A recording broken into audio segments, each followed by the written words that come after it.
Subsidies and price control for chicken and eggs maintained. 952 extra train tickets for Eid al-Adha go on sale tonight.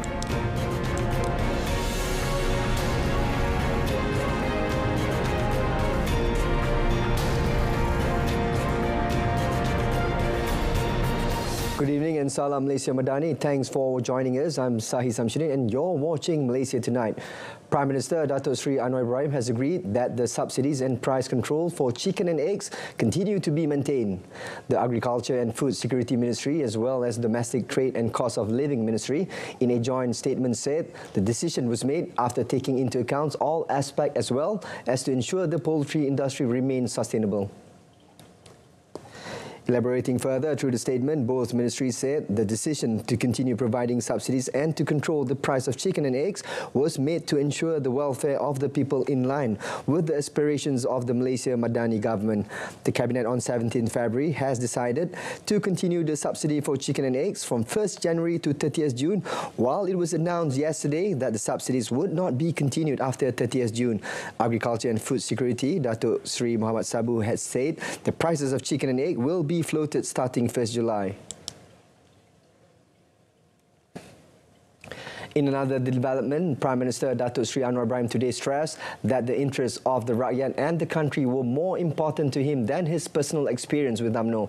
Clad in light blue baju Melayu, the Premier arrived at the World Trade Center and was welcomed by UMNO President cum Deputy Prime Minister Datuk Seri Dr. Ahmad Zaid Hamidi and the entire UMNO leadership lineup.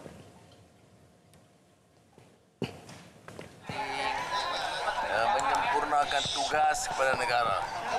Pengalaman pribadi itu penting, tetapi dia tidak boleh mengatasi kepentingan rakyat dan kepentingan negara. Jadi saya hadir semula kerana saya menggunakan platform perpaduan ini untuk memperkukuh kerajaan dan memberi manfaat kepada rakyat. This was the first UMNO General Assembly attended by the Premier after being sacked from the party in 1998 when he was the Deputy President. Also present were leaders of Unity Government components parties, namely Deputy Prime Minister cum Senior Vice President of Parti Pesaka Bumiputra Bersatu PBB, Datuk Seri Fadilah Yusof, DAP Secretary General Anthony Low, Amanah President Datuk Seri Muhammad Sabu, MCA President Datuk Seri Dr. Wee Ka Siong and MIC President Tan Sri S.A. Viganaswaran. Meanwhile, Datuk Seri Anwar said cooperation plan by the federal government and the Johor government is vital to ensure that the implementation of each project in the state has a comprehensive impact, including on neighbouring countries. In a social media post, the Premier said that he received a courtesy call from Johor Menteri Besar Dato' On Hafiz Ghazi yesterday to discuss several issues pertaining to governance and allocations for Johor's development and economy. He noted that among the matters discussed were the construction of health and road infrastructure, the Custom Immigration and Quarantine CIQ complex, the financial hub, as well as the construction of mosques and religious schools in Felda settlements.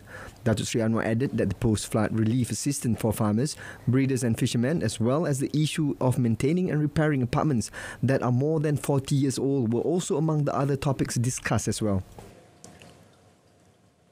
UMNO today reiterated its stance and commitment to defend the ruling unity government until the 16th general election. Its president, who is also Deputy Prime Minister, Datuk Seri Dr. Ahmad Zaid Hamidi said if there is any party trying to challenge the position of the unity government, UMNO and all the component parties in the coalition will continue to ensure that the government will last until the end of the term. Elaborating further on the matter, Datuk Seri Dr. Zahid said UMNO should feel more confident about their presence in the current government and it's important to support the current government because all goods and harms have been taken into consideration.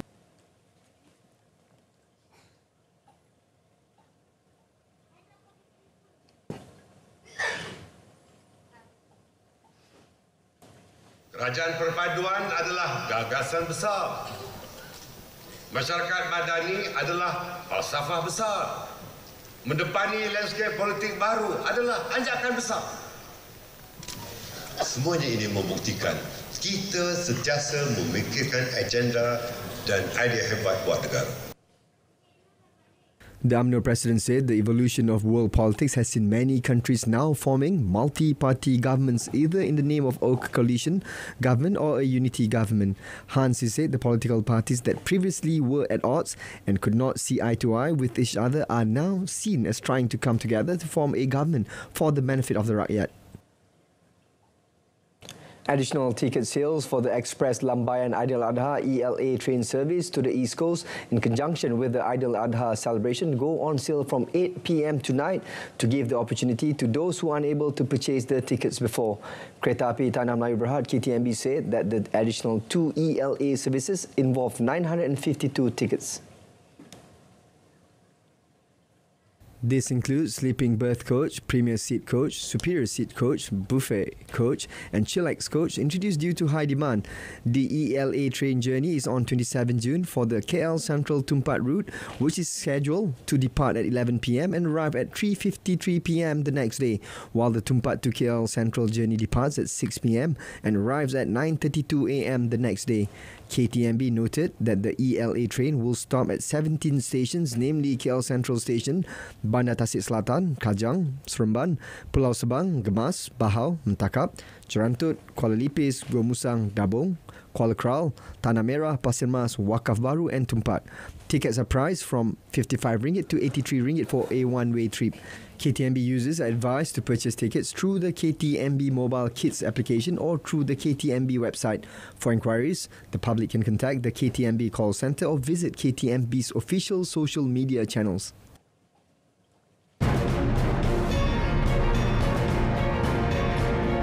Coming up next, employment number in Malaysia rises to 16.25 million. The Employees Provident Fund's EPF investment income rose 3% to 15.16 billion ringgit for the first quarter ended 31st March 2023 from 14.77 billion ringgit recorded in the corresponding quarter in 2022. The amount was after netting off listed equity write-downs recorded for the quarter. EPF said its overall investment assets as at March 2023 grew to 1.4 trillion ringgit, of which overseas investments account for 37% of the total assets. EPF Chief Executive Officer Datuk Seri Amir Hamzah Azizan meanwhile said that while returns have been positive so far this year, financial markets have remained volatile, with geopolitical tensions and high inflation continuing to be key concerns for major markets worldwide. In response to the situation, he said EPF had focused its equities portfolio strategy towards resilient and fundamentally sound companies with stable dividend payout. Datuk Seri Amir said it is essential for the EPF to consider the broader market dynamics to comprehensively improve its prospects of providing a consistent dividend to its members. He said that as Malaysia continued to increase its economy recovery efforts, EPF is seeing a steady uptick in the labour force participation rate, creating a solid foundation for sustaining consumer spending and economic development. Menteri Besar Terengganu Incorporated or MBI and Petronas Gas Berhad PGB have inked a Memorandum of Understanding MOU to explore potential collaborations pertaining to the proposed development of a mini hydro power plant and management for terminal operations and maintenance in Terengganu. According to MBI, the signing of the MOU marks the start of MBI and PGB's cooperation to strengthen economic development in Terengganu, and both parties will make a joint assessment of the feasibility of the two development proposals. Commenting further through a statement release, MBI said the development of the mini hydropower plant utilising the tributaries in Dungun is in line with the Terengganu Sejahtera Master Plan PITA's 2030 strategic core, namely the strengthening of infrastructure and the empowerment of green technology and controlling the impact of disasters. MBI said the power plant project can also be viewed as a critical renewable energy solution to electric supply challenges, especially for remote areas. The MOU was inked by Terengganu State Secretary Tengku Sri Bijaya Raja and Terengganu Menteri Besar, Financial Advisor, MBI Chief Financial Officer Muhammad Ramizu Mustafa and PGB Chief Executive Officer Abdul Aziz Othman and Gas Processing and Utilities Senior General Manager Muhammad Nazir Muhammad Noor. The signing of the MOU was witnessed by Terengganu Menteri Besar Datuk Seri Dr. Ahmad Samsuri Mokhtar.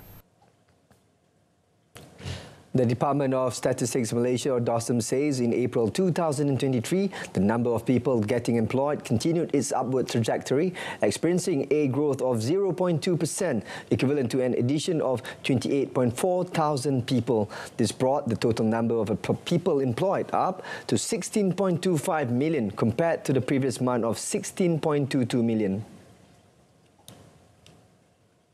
In terms of seasonally adjusted estimates, the number of employed also increased by 0.2%, while in a year-on-year comparison, the number of employed exhibited an increase of 2.5%, or equivalent to 397.9 thousand people as compared to April last year, which was 15.85 million. The number of unemployed in April, meanwhile, decreased further, registering a month-on-month decline of 0.3% to 586.9 thousand from 588.7 thousand people recorded in March this year. The unemployment rate in April stood at 3.5%, and in seasonally adjusted terms, the number of unemployed decreased by 0.7%, resulting in a 3.5% unemployment rate. On an annual basis, the number of unemployed also dropped by 9.6% as compared to April last year. Accordingly, the unemployment rate declined by 0.4 percentage point as against the same month of the previous year, 3.9%. The Tapah Magistrates Court today sentenced a man who assaulted a female driver in an incident in Latar Iskandar, which went viral last Monday, to 7 days in prison. Magistrate Siti Hanu Muhammad Shah meted out the sentence after Muhammad Zaim Faiz Tarmizi, 29, who was unrepresented, pleaded guilty to the 2 charges against him. He was charged under Section 506 of the Penal Code for criminal intimidation and Section 323 of the Penal Code for voluntary causing hurt. The accused could be sentenced to imprisonment for up to 7 years or a fine or both for the first offence, and imprisonment for up to 1 year or a fine of up to 2,000 ringgit or both for the second offence.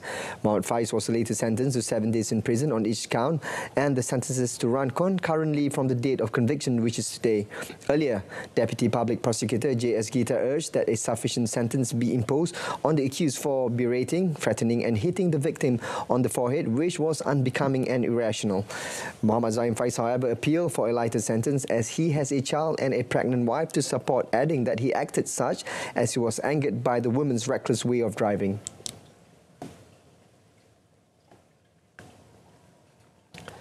The local male suspect who allegedly abused a 23-month-old baby girl at Desa Rejang Public Housing Setapa has 13 criminal records.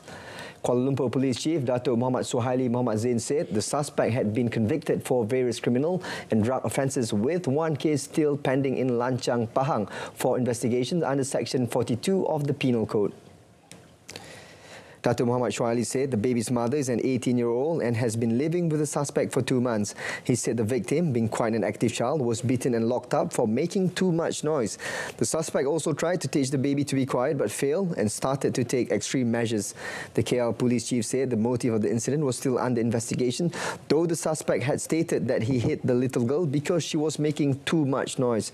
Dato' Muhammad Shuaili said the Sexual, Women and Child Investigation Division, D11 of IPK Kuala Lumpur, has opened an investigation paper under Section 31, Subsection 1, Subsection A of the Child's Act 2001, Regulation 25, Subsection 2 of the National Registration Act, as well as Section 15, Subsection 1, Dangerous Drugs Act 1952.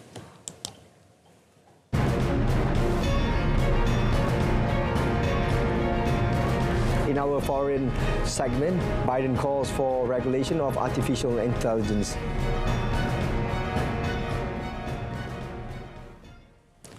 United States President Joe Biden said yesterday that security risks posed by artificial intelligence AI must be addressed. In joint news conference with British Prime Minister Rishi Sunak at the White House, Biden said Britain and the United States have agreed to work together on artificial intelligence safety. I don't think ever in the history of human endeavor has there been as fundamental potential technological change as is presented by artificial intelligence. It is staggering. It is staggering. You have some of these leaders in the industry talking about how they're concerned whether the machine will be able to begin to think for itself, not need to be programmed. I mean, it's just, I know it sounds like science fiction, but it is close to science fiction, some of the things. It has enormous potential. And we're looking to Great Britain to help lead that effort to figure out a way through this. So we're in full, total cooperation, because there's no country we have greater faith in being able to negotiate this, not negotiate with individuals, negotiate our way through this, than the Prime Minister. General Motors will join Ford in adopting Tesla North American charging plug standard and give GM electric vehicle buyers access to the Tesla supercharger network under an agreement announced yesterday. GM's move, which follows a similar decision by Ford to embrace Tesla's charging plug standard, means 3 of the top EV sellers in the North American market have now agreed on a standard for charging hardware. The agreement was announced by GM CEO Mary Barra and Tesla chief Elon Musk in a Twitter Spaces event. GM shares rose more than 4% after the bell, and Tesla shares rose 4%. The alliance among the 3 leading rival US EV manufacturers has significant commercial and public policy implications. The Biden administration made adoption of a rival combined charging system (CCS) standard a requirement in order for companies to be eligible for billions of dollars of federal subsidies for new charging stations. The alliance among Tesla, Ford and GM challenges the White House direction. Tesla, GM and Ford together account for about 70% of current US EV sales. Industry executives see differing EV charging connectors as a barrier to wider consumer adoption of electric vehicles.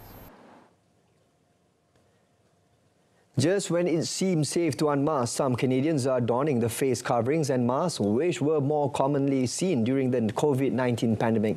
The resurgence came as a protection against hazardous smoky conditions as wildfires ravaged much of the country.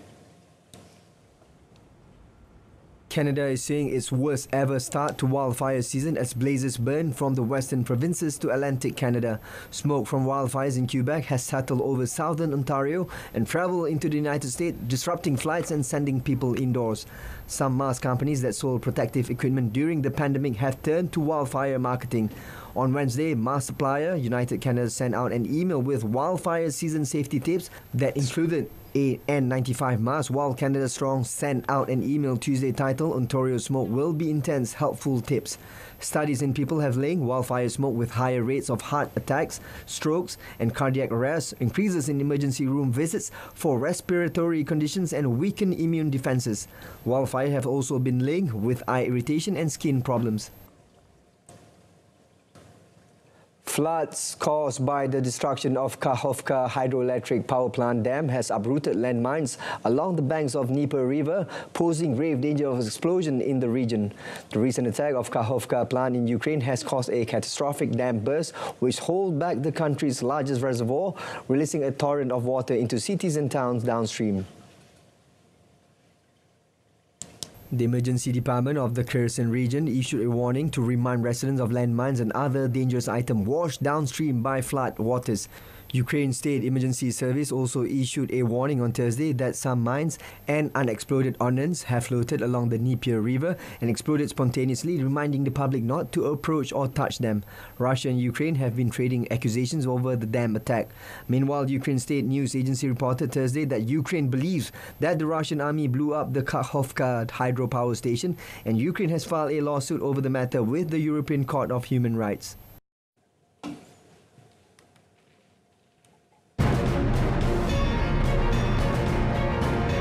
Positive sales for Harimau Malaya match against Solomon Islands. That and more next in sports.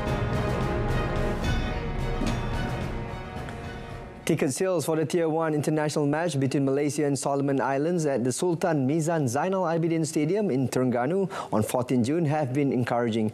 It was understood that so far nearly 5,000 tickets have been sold.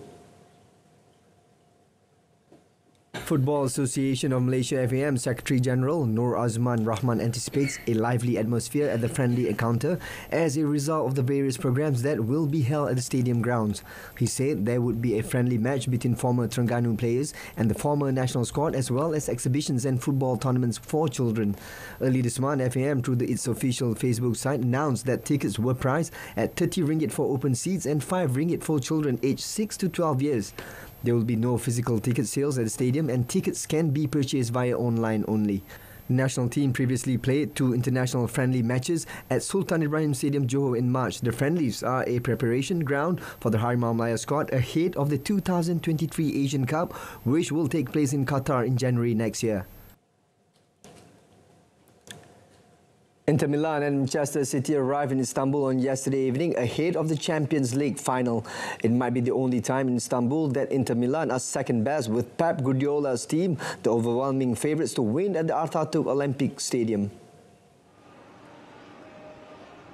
Man City's domination of the English soccer landscape is undisputed after another season of success, but tomorrow they may finally become kings of the continent.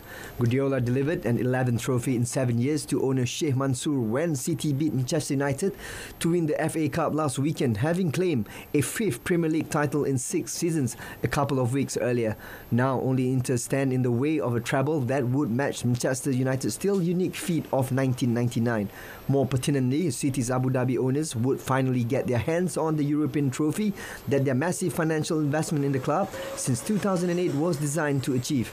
This time, Guardiola is unlikely to be found wanting against an Inter side who few would have fancied reaching the final, with Norwegian Erling Haaland, scorer of 52 goals in all competitions, leading their attack, Kevin De Bruyne conducting the orchestra, a watertight defence and inspirational captain Ilkay Gundogan perhaps playing in his last game. The task facing Inter is a daunting one. Meanwhile, ground staff and organisers of the Champions League were adding the finishing touches to the Atatürk Olympic Stadium on ahead of the final. It is the long-awaited clash as Manchester City meet Inter Milan in the Champions League final tomorrow night. Yesterday, people were busy at work painting the lines on the pitch and adding Champions League signage to the stadium, among other things. 4 giant cardboard sculptures depicting Lionel Messi, Cristiano Ronaldo, Steven Gerrard and Gareth Bale were also on display outside the stadium. An initiative by FedEx Express, an official sponsor of the Champions League, the sculptures memorialize iconic moments from the tournament's history. The sculptures will now be on display at the UEFA Champions Festival for the remainder of the weekend. Wesley Sneijder, who was player of the match when Inter Milan won the 2010 Champions League, praised Manchester City manager Pep Guardiola for building a team, not buying one. But the Dutchman ultimately tipped his old side Inter Milan to prevail on penalties during a wide-ranging interview. In tennis, Japan's Miyu Kato put her women's double disqualification behind her when she took the French Open mixed doubles title alongside Tim Puets on Thursday. Kato and German partner Tim Puets fought back from a set down to beat Canada's Bianca Andreescu and Michael Venus of New Zealand 4-6, 6-4 to complete a dream turnaround for Kato. In the women's Raw, defending champion Iga Swiatek felt the heat as she booked a French Open final spot for the 3rd time in 4 years with a 6-2, 7-6 win over Brazilian Beatriz Haddad Maia. Swiatek, who lifted the Suzanne Langland Cup last year and in 2020, will retain top spot in WTA rankings after world number 2 Aryna Sabalenka of Belarus was knocked out earlier. Jonas Vingegaard laid down an ominous marker ahead of the Tour de France as he soloed to victory on stage 5 of the Critérium du Dauphiné to take command atop of the overall standings. Vingegaard finished 35 seconds ahead of a sizable chasing group, with Julian Alaphilippe winning a sprint finish for a second ahead of Tobias Johansson following a 191.1km ride from Cormoranche-sur-Seine to Salins-les-Bains in France. The Dane eased clear alone on the Category 2 climb of the Côte de Tessie after tracking an acceleration from Richard Carapaz and then dropping the Ecuadorian a mile or so from the summit. Onslaught, Vingegaard explained afterwards, had not been planned. Vingegaard holds a minute and 10-second lead in the general classification over Australian Ben O'Connor, AG2R Citroën team, with Friday's stage 6 seeing a 168.2km cycle from Nantua to Crest-Voland. Vingegaard qui frappe d'un coup fort, qui remporte cette étape sur les routes du Critérium du Dauphiné, félicité par Jonas Vingegaard, ici leader du classement général. That concludes Malaysia Tonight this time around. In our top stories, subsidies and price control for chicken and eggs maintained. Do tune in to updates at noon coming up tomorrow at 12:30 p.m. on TV2. Till then, I'm SAHIH Samsudin, Malaysia Madani, Tekad Perpaduan Penuhi Harapan. Thank you for watching.